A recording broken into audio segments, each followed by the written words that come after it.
So, and now they have children of their own. The United States admits more than 1 million immigrants every year, according to the Census Bureau.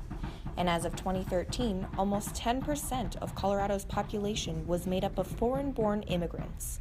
But this is often not spoken about in everyday conversation.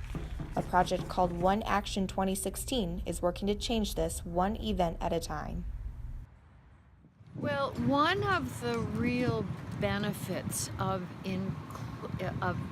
delivering a message or communicating with people through the arts is it's a very open-ended way to share experience.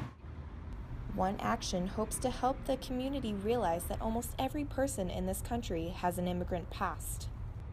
Where did your grandparents or your great-grandparents or your parents come from? And what was it like for them? And why did they come?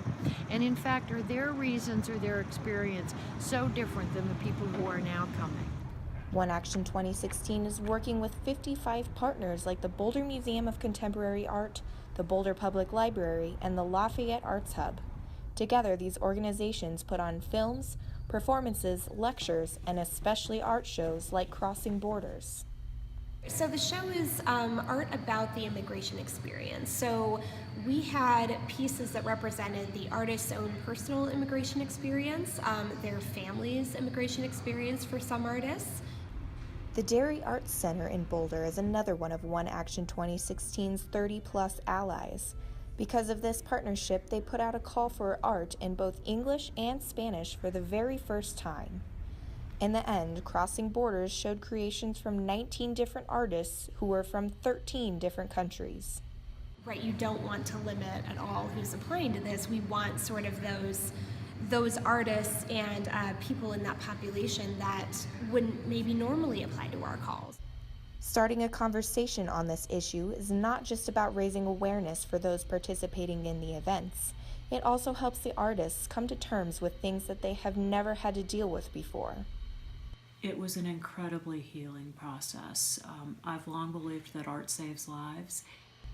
And while most of these artists' lives were not in the traditional kind of danger, many of them needed an outlet for their emotions, and through this outlet, they are able to touch the lives of others. If you want to find a piece of art that speaks to you the same way that Anita's art spoke to me, head on down to the Lafayette Arts Hub sometime between now and the end of October to find one. Anita's father was an immigrant from India. They hadn't spoken in years, and because of this, she had a hard time grieving when he passed away.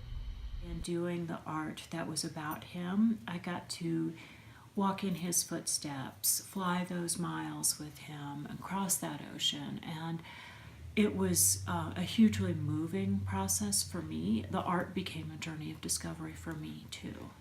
While some pieces in Crossing Borders focused on making a political statement or bringing light to certain issues, others like Anita simply wanted to help the community be more open to immigration. In January of 2017, One Action and their partners planned to meet to discuss whether or not this goal was reached. Until then, artists like Anita will be continuing to start the conversation. Christine Lambert, News Team Boulder.